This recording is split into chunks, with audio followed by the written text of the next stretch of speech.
ქალბატონო ნათია, თქვენ რა გაკავშირებთ ამ ოლქთან და რას გააკეთებთ მათ დასახმარებლად? რისთვის უნდა დაგიჭიროთ მხარი ამ მრჩეველმა? მე ამ ოლქთან მაკავშირებს ამორჩეველი. ყველა ის ადამიანი, რომელიც მე ამ ხნის განმავლობაში გავიცანი. ყველა ის ოჯახი, რომელ ოჯახშიც მე პირადად მივედი და პირადად ადგილზე მოვისმინე მათი პრობლემები, გავეცანი მათ საჭიროებებს. მე მათზე ზრუნვა დღეს დავიწყე, მათი პრობლემების გადაჭრის გზების ძებნა დავიწყე დღეს. მე არ ამირჩევია წინასაარჩევნოდ ხმაურიანი შეხვედრები, დროშების ფრიალი, ავტობუსებით ხალხის მიყვანის მცდელობები, სცენები, დადგმული სცენები. მე მათთან სასაუბროდ ავირჩიე რეალური გზები, რომლებიც გადის მათ ოჯახებზე, მათი ოჯახის სახლის კარებთან, ამ ადამიანების პირადად გაცნობით და პირადად მოსმენის მათი პრობლემებით. ამდენად მე ვფიქრობ, ამ ადამიანებს აქვს უნიკალური შანსი ეძლევა ახლა აირჩიოს ის პარტია, რომელიც მუდამ ზრუნავდა მათზე, მუდამ იდგა ხალხის გვერდზე და მუდამ დასრულდა თქვენი დრო. გმადლობთ. ქალბატონო ნათია, გისმენთ. მოსახლეობას უპირველესად რაც აწუხებს და ანერვიულებს ეს არის უყურადღებობა. ისინი თავს გრძნობენ მიტოვებულებად და რომ ხელისუფლებას ისინი ახსენდება მხოლოდ არჩევნებიდან არჩევნებამდე.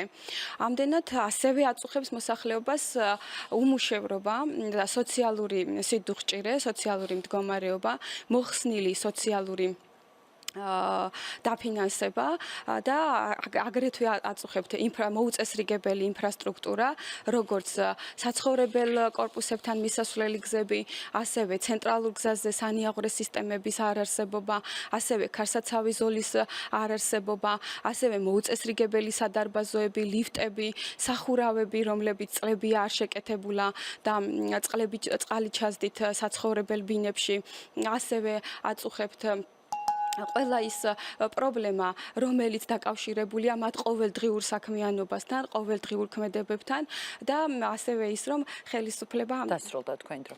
დიდი მადლობა. შესაძლებელია კი არა, აუცილებელია გამოყენებული იქნას თბილისის ზღვის ეს პოტენციალი.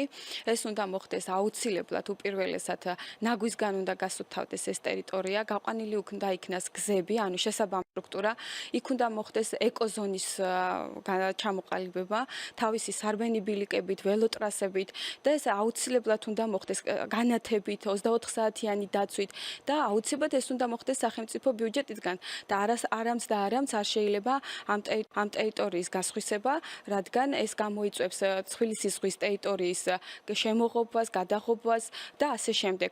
იმ შემთხვევაში თუ ეს იქნება სახელმწიფო ბიუჯეტისგან დაფინანსებული ეკოზონა, ხელმისაწვდომი იქნება ყველასთვის, როგორც თბილისის ზღვის მაცხოვრებლისთვის, ასევე თბილისის ზღვის უბნის მაცხოვრებლისთვის, ასევე თბილისის მაცხოვრებლისთვის და ტურისტისთვისაც კი.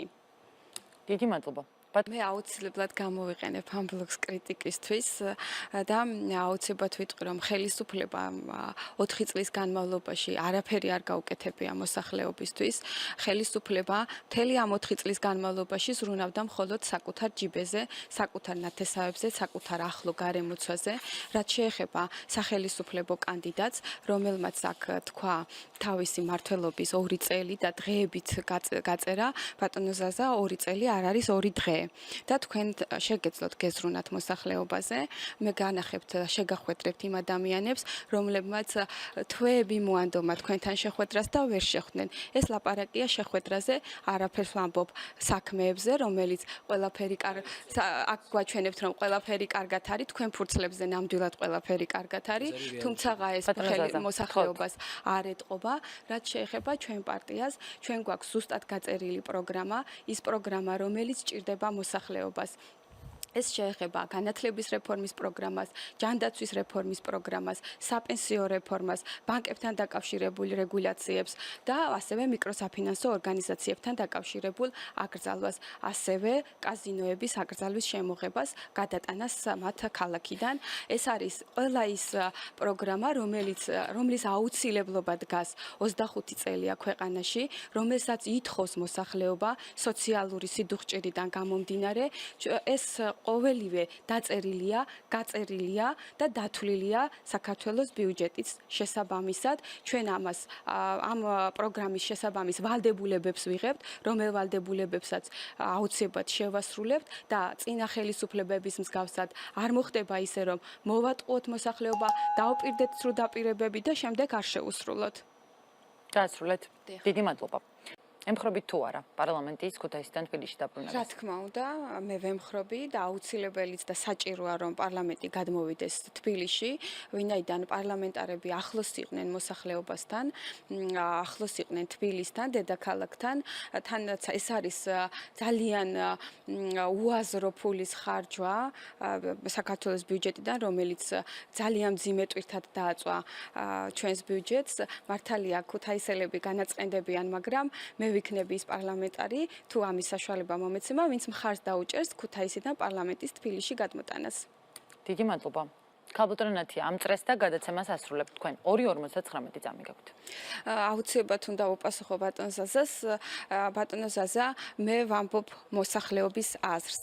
მე გითხარით თქვენ ყოველი ჩემი ფრაზა იყო მოსახლეობის აზრი. მე არ ვიცი თქვენი ციფრები, მოსახლეობა არ იცნობს თქვენ ციფრებს, მოსახლეობა იცნობს იმ ყოველდღიურ ძიმე სოციალურ მდგომარეობას, რომელსაც მე ყოველდღიურად ვეჩეხები მათთან ერთად. ეხლა რაც შეეხება ჩემ პარტიას, რატომ უნდა დაუჭიროს მოსახლეობამ ჩვენ პარტიას მხარი. მე ვთხოვდი ჩვენს ამომრჩეველს, რომ აღარ დაუშვას შეცდომები, რომლებიც მრავლად იქნა წინა წლებში დაშვებული და ამჟამად ეხლა მაინც 8 ოქტომბერს მაინც გააკეთოს სწორი არჩევანი და მხარი დაუჭიროს ლეიბორისტულ პარტიას, რომელმაც 25 წლის განმავლობაში დაამტკიცა, რომ ის ზრუნავს მოსახლეობაზე. პარტიას, რომელსაც არასოდეს არ მიუტოვებია ხალხი არც ერთ გაჭირვებაში. პარტიის ლიდერს, რომელმაც 25 წლის განმავლობაში მხოლოდ სიმართლე უთხრა მოსახლეობას და ზოგჯერ ამ სიმართლემ დააზარალა კიდევაც პარტიაც და ლიდერიც. თუმცა მას არ შეუწყვეტია სიმართლის თქმა მოსახლეობისთვის. ამდენად, რაც შემეხება მე მოვდივარ იმისთვის, რომ ხალხი კი არ მემსახუროს, არამედ მე ვემსახურო მათ. ხალხი კი არ გამოვიყვანო ქუჩებში და მათთან შეხვედრები კი არ მოვაწყო, არამედ მოვდივარ იმისთვის, რომ პირადად მივიდე მათთან, ადგილზე გავეცნო მათ პრობლემებს და ადგილზე დავეხმარო ამ პრობლემების გადაჭრისთვის. მე ვფიქრობ, ეს არის წინასაარჩევნოდ მე ეს უპირველესი ჟესტი, რომ მათთან მივსულიყავი და მათთვის დამენახებინა, რომ მე მათზე ზრუნვა დავიწყე, ეს იყო ჩემი კარდაკარის პროგრამა. ჩვენ 8 ოქტომბერს ხმა უნდა მივცეთ უკეთეს მომავალს, ჩვენი შვილებისთვის, უკეთეს განათლებას, ღირსეულ სიბერეს, უკეთეს მომავალს და გადარჩენის გზას.